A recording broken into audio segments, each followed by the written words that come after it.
আপনি একা এখানে বসে আছেন? মানে আমার প্রিয় মানুষটার কথা খুব মনে পড়ছে, তাই।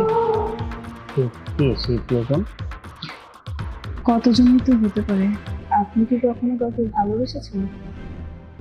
না, তবে ভালোবাসার চেষ্টা করছি। সে কে?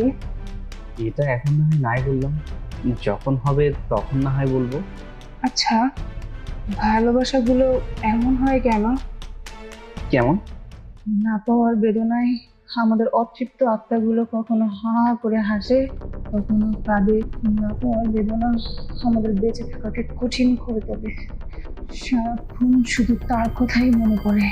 আপনার কথা শুনে মনে হচ্ছে আপনি অনেক বড় একটা ছ্যাঁকা খেয়েছেন, আর আপনি সেই ছ্যাঁকা খেয়ে আত্মা হয়ে আমাদের মানুষের মাঝে ঘুরে বেড়াচ্ছেন।